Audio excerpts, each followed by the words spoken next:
Mesdames, Messieurs, bonsoir. Fini donc les vacances scolaires. Les enfants reprennent le chemin de l'école dès la semaine prochaine. C'est la rentrée des classes au niveau de l'enseignement fondamental, secondaire, général, technique et professionnel, mais aussi de l'enseignement normal et de l'éducation non formelle. Le calendrier scolaire a été rendu public en début de mois et les préparatifs vont bon train à tous les niveaux sous la houlette du ministre en charge de l'éducation nationale en vue de réussir une année scolaire studieuse et apaisée. Quelles sont les dispositions prises pour la rentrée et quels sont les défis, comment réussir l'année scolaire qui s'annonce. Nous en parlons ce soir. Nous recevons le directeur national de l'enseignement fondamental, Issoufy Harbert Bédari Touré. Bonsoir. Bonsoir, M. Konaté. Vous êtes donc professeur de l'enseignement secondaire, vous êtes Oui. directeur national de l'enseignement fondamental.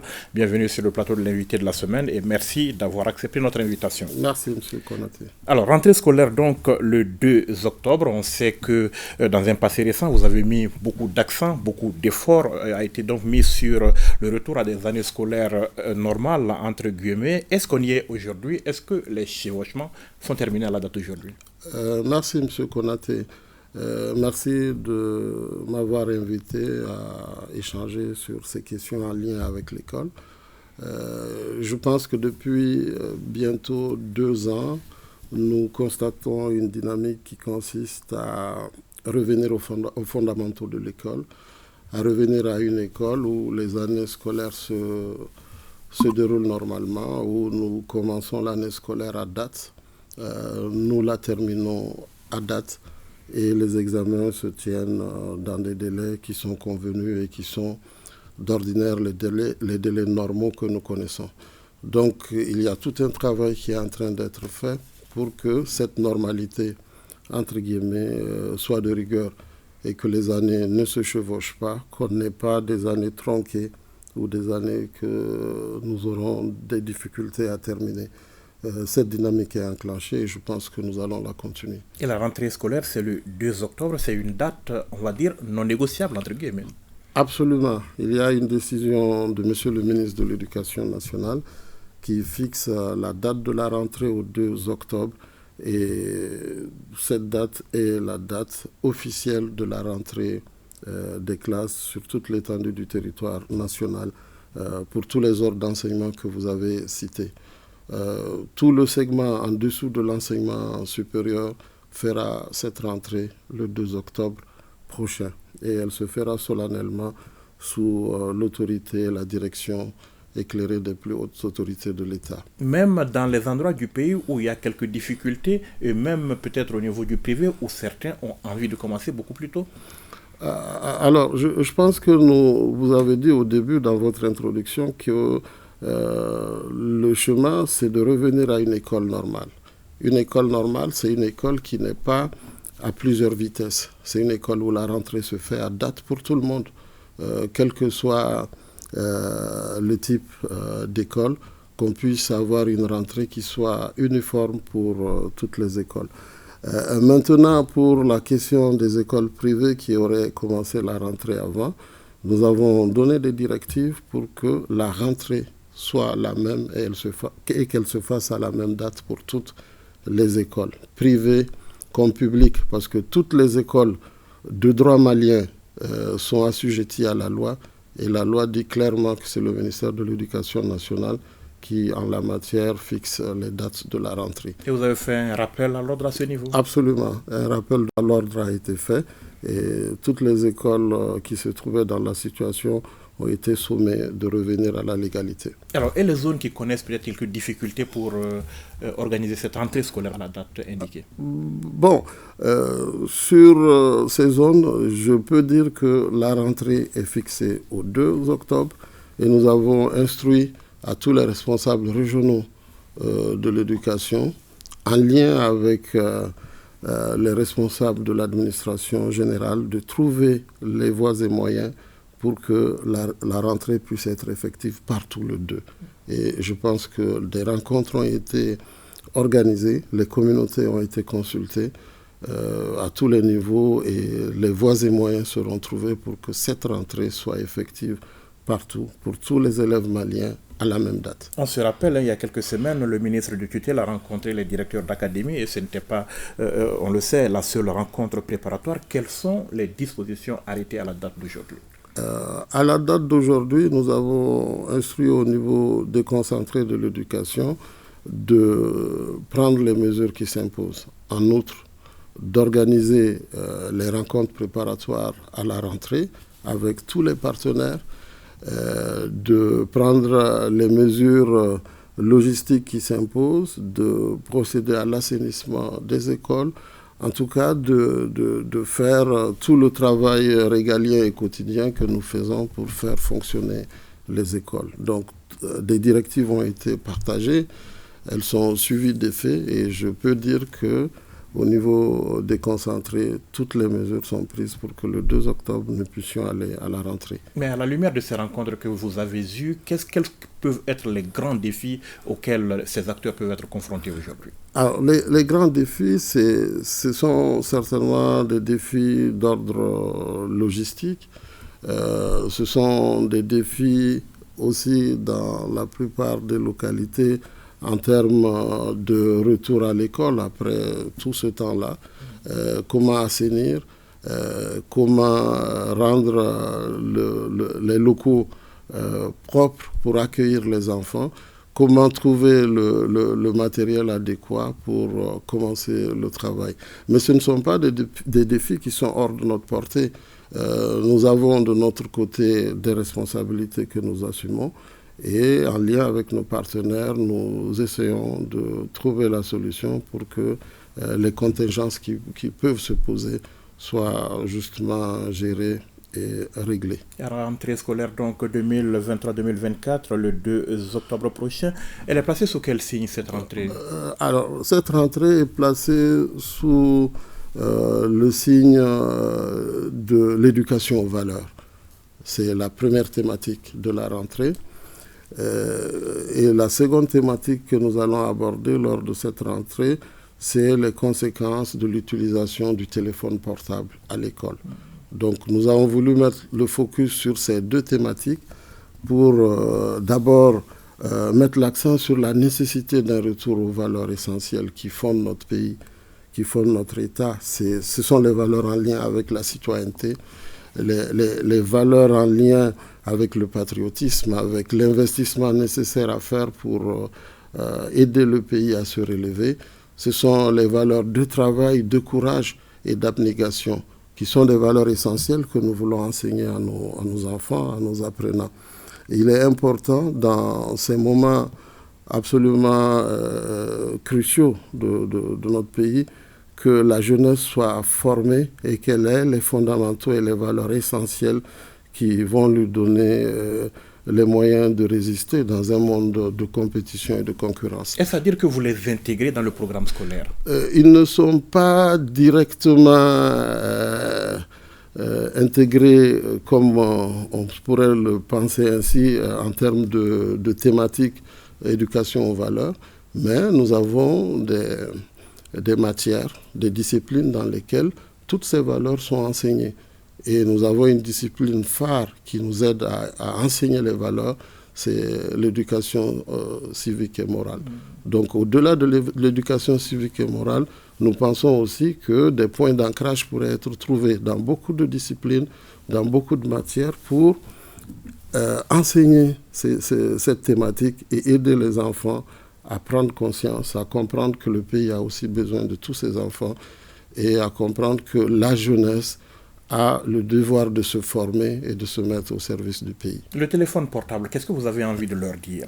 Alors, sur le téléphone portable, c'est leur montrer que le téléphone est un formidable outil technologique qui a des atouts, qui permet d'apprendre, qui permet d'aller vers le savoir.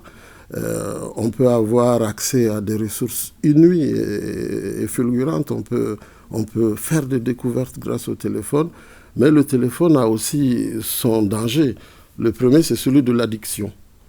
L'addiction au téléphone, c'est-à-dire le fait d'être accro au téléphone, pour les jeunes, même pour les grandes personnes, est un danger. Chez nos apprenants, l'addiction au téléphone fait que les enfants apprennent de moins en moins leurs leçons. L'addiction au téléphone fait que les enfants, au lieu de faire les efforts nécessaires à consentir par le canal des exercices, ça donne souvent à des tricheries pendant les examens et c'est la porte d'entrée d'un certain nombre de dérives. Donc nous voulons les sensibiliser parce que en la matière, il faut toujours passer par la sensibilisation pour atteindre les objectifs. On va d'abord sensibiliser et plus tard nous allons évaluer au regard du droit, au regard d'un certain nombre d'implications, qu'est-ce qu'il faut faire pour que le téléphone ne pollue pas l'espace scolaire. Donc ça veut dire que vous pourriez arriver à une réglementation qui pourrait aboutir à des interdictions, parce que appelons les choses par leur nom. Nous sommes dans la réflexion.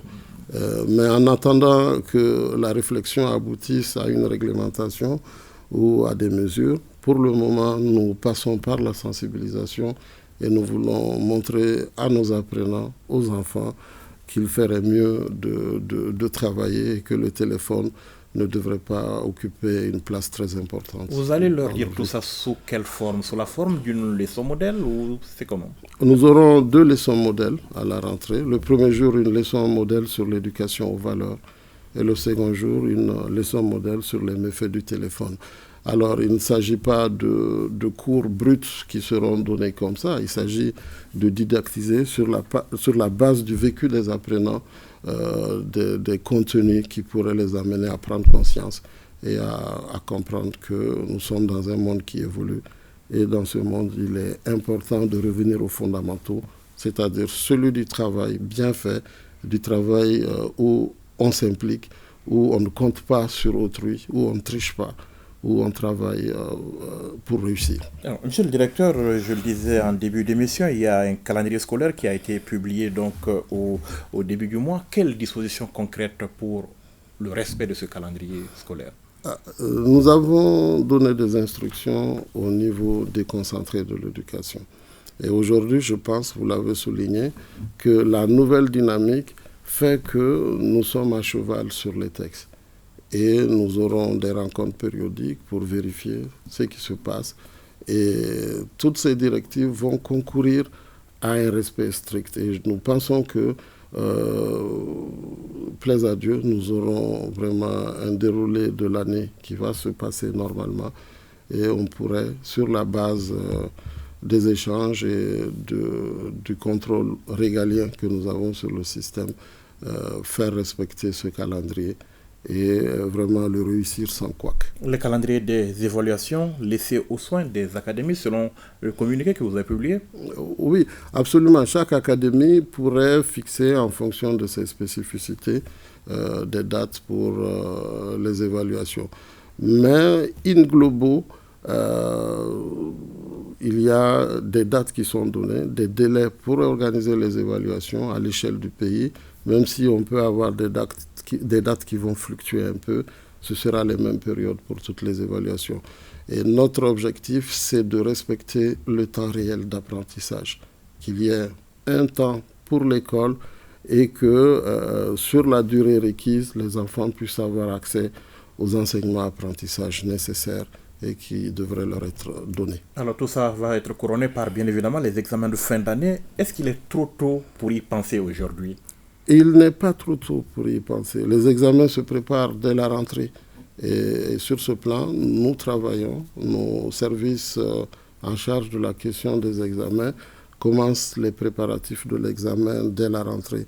On n'attend pas au dernier moment pour se mettre à la tâche. Le pays est grand, il est immense, les responsabilités sont grandes. Et aujourd'hui, au regard du nombre d'élèves que nous avons, il est important d'anticiper surtout.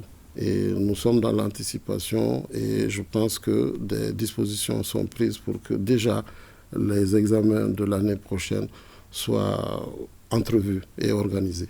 Parlons du front social, la quiétude nécessaire au bon déroulement de l'année scolaire en dépend quelque peu. Quelles sont les dispositions prises à ce niveau?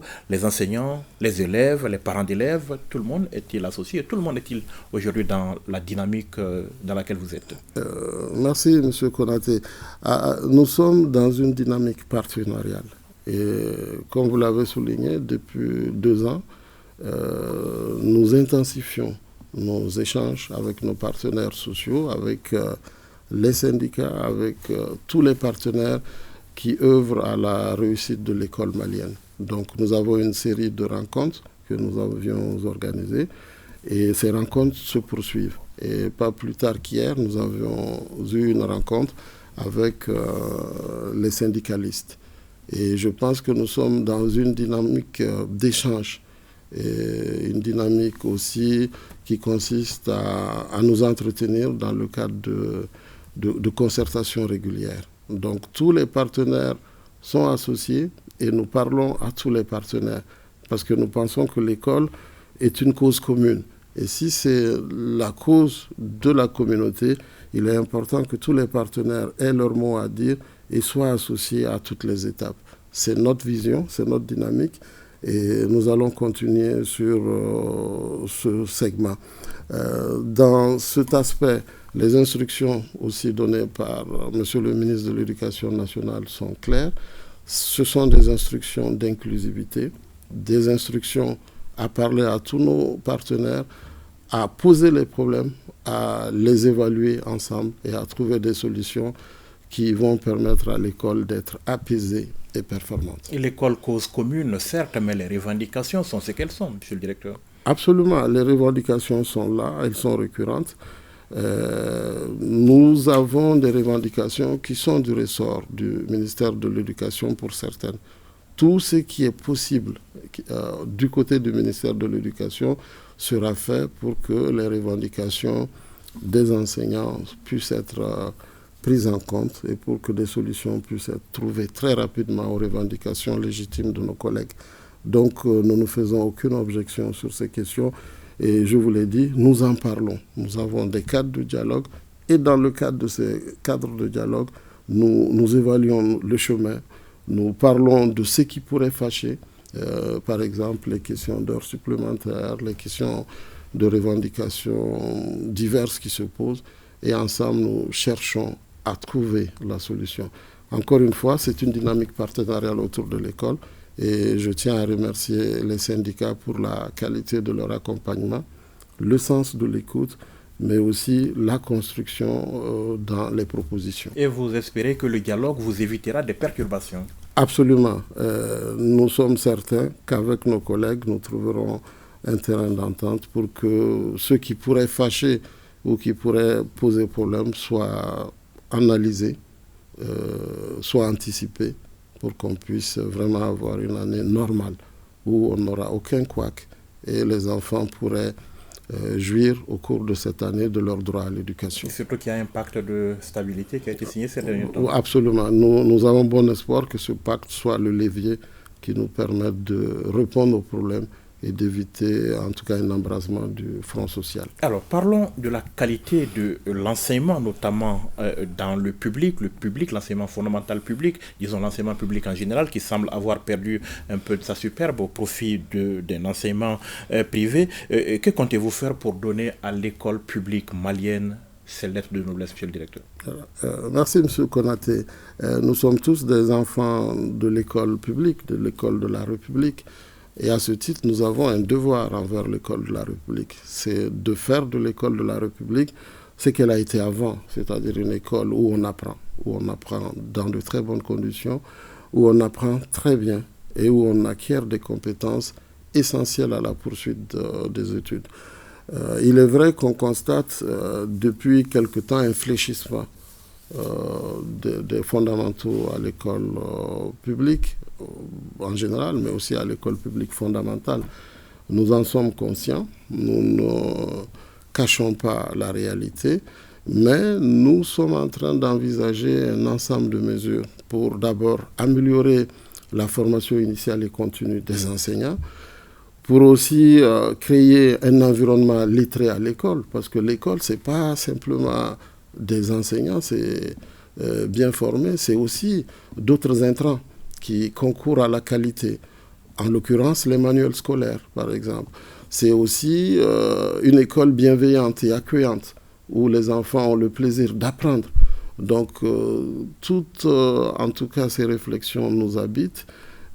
Et nous allons travailler à ce qu'on n'ait pas une école à plusieurs vitesses, c'est-à-dire une école publique qui serait de moindre qualité comparée à une école privée qui serait meilleure. Donc nous sommes conscients de cela, mais le contexte est un contexte compliqué de crise qui fait que les impatiences sont là. Mais je peux vous assurer qu'il y a beaucoup de réflexions qui sont en cours et dans le cadre de ces réflexions, nous allons travailler à améliorer la qualité des enseignements à l'école publique par le renforcement des compétences du personnel chargé de l'encadrement, mais aussi par la mise à disposition d'intrants qui peuvent permettre de mieux apprendre. Mais vous parlez vous-même d'impatience. Est-ce que vous vous fixez un délai pour la réflexion? Les délais sont très courts. Il y a des réflexions qui se passent à un autre niveau.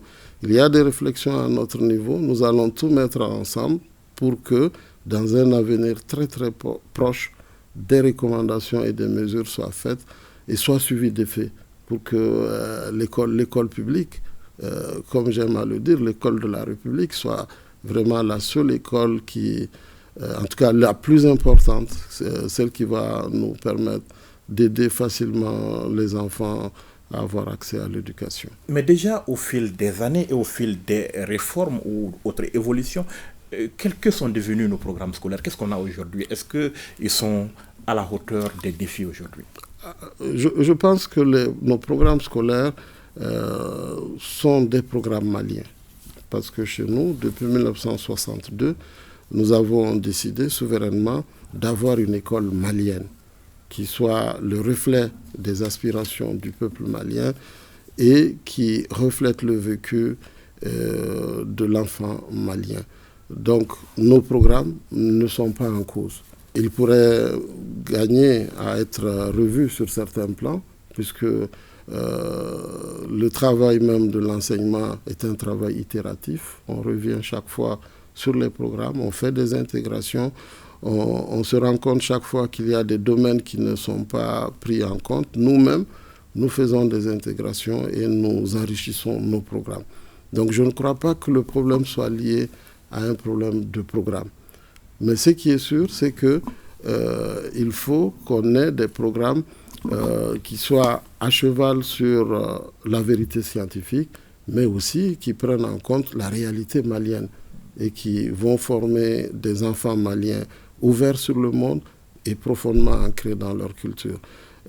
Nous avons là aussi des réflexions sur le programme et je pense que des ajustements seront faits pour que certains aspects puissent être pris en compte.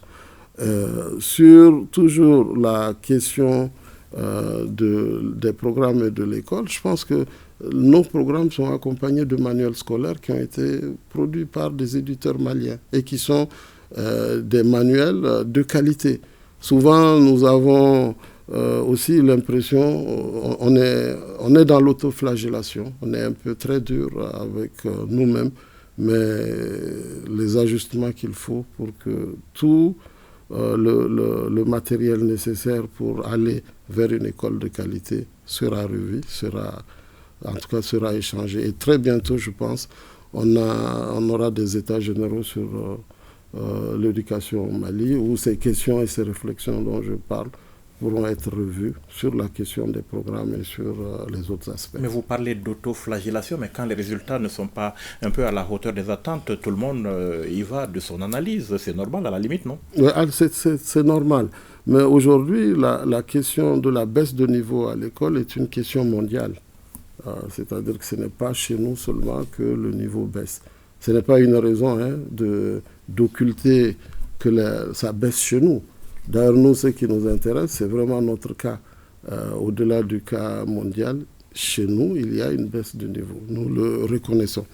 Maintenant, nous sommes aussi engagés à trouver les solutions pour vraiment relever l'école. Parce que pendant un très grand temps, l'école a souffert d'un certain nombre de problèmes, des grèves, des difficultés de tout genre. Et cela nous a amenés là où nous sommes. La première étape, c'est le diagnostic. La seconde, c'est vraiment apporter les correctifs.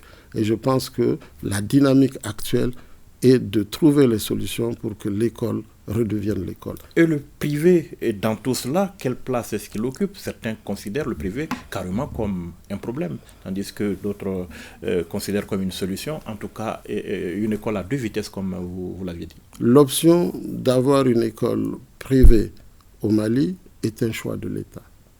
L'État, pour améliorer l'accès des enfants à l'école et permettre à tous les enfants d'avoir accès à l'école partout au Mali, au regard des contraintes et des difficultés, a décidé de privatiser l'école, c'est-à-dire d'organiser, de permettre à des citoyens de créer des écoles fondamentales ou des écoles d'un autre ordre qui soient des écoles privées. Donc c'est un choix stratégique fait par l'État. Maintenant, ce choix stratégique pose quand même un certain nombre de problèmes. L'un des problèmes, c'est que le contrôle et la régulation de l'État sur le privé souvent laisse à désirer selon certains. Parce qu'ils pensent que bon, le privé fait ce qui lui plaît et nous ne contrôlons pas.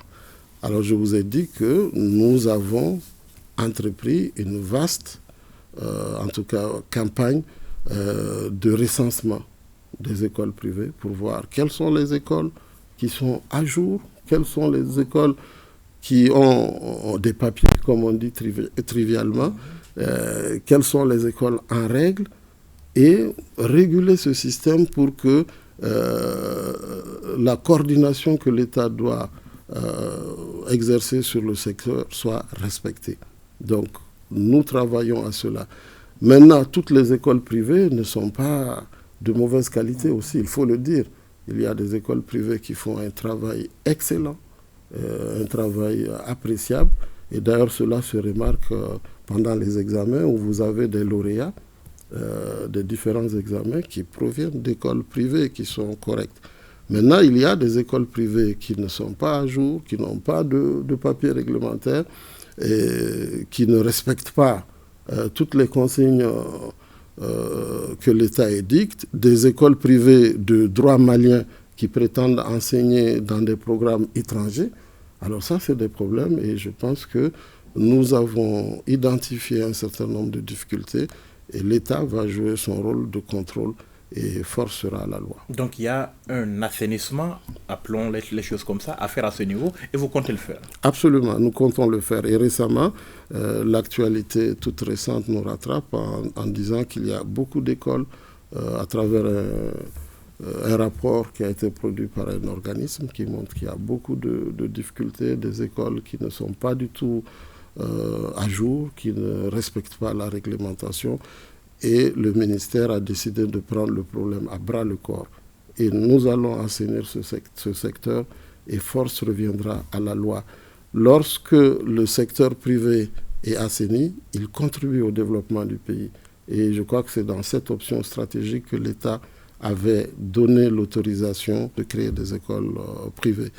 On va suivre, l'État jouera son rôle sur la base du droit et nous allons vraiment suivre tous les cahiers de charges. Ceux qui seront en tout cas en défaut par rapport à la loi devront faire face à leurs responsabilités. Venons-en à la situation sécuritaire, si vous le permettez. 1500 écoles au nord et au centre n'ouvriront pas à cause de l'insécurité, selon des chiffres fournis par l'UNICEF. Quel est l'état des lieux à ce niveau de votre point de vue? La situation est assez contrastée. Il y a des zones où les écoles sont fermées, mais il y a une grande majorité d'écoles, heureusement, qui sont ouvertes. Alors, les écoles fermées, c'est principalement au centre et au nord du pays. En tout cas, le plus grand nombre se trouve au centre et au nord du pays. Nous sommes conscients de cette difficulté et nous travaillons à ce que les écoles soient réouvertes, mais dans le cadre de dynamiques locales. Ces dynamiques locales tournent autour de la déclaration sur la sécurité à l'école, qui est une déclaration que nous avons endossée. Et en plus de cette déclaration, nous avons en tout cas en perspective un projet de loi à faire adopter sur la sécurité à l'école, sur la nécessité de créer des franchises autour de l'école, que l'école soit un espace pacifié Et cela passe par des dynamiques locales où les communautés se mettent ensemble pour ouvrir l'école. Parce qu'encore une fois, l'école n'est pas un lieu qui a vocation à être un espace gardé de façon armée et autres. L'école devra être un espace de paix où, dans chacune des communautés, tous les leaders, toutes les composantes s'engagent pour que l'école soit réouverte. Donc, nous avons quelques tendances à la réouverture parce qu'au début, le pic des écoles fermées était jusqu'à 1900. Donc, on a constaté en tout cas une légère amélioration et nous continuons nos efforts avec nos partenaires pour que partout les communautés soient choisies et que les communautés se mettent d'accord sur un minimum vital afin que les enfants puissent avoir accès à l'école. Est-ce à dire concrètement que vous dialoguez aujourd'hui avec ceux qui ne veulent pas de ces écoles-là ouvertes, c'est-à-dire les djihadistes? Difficile question.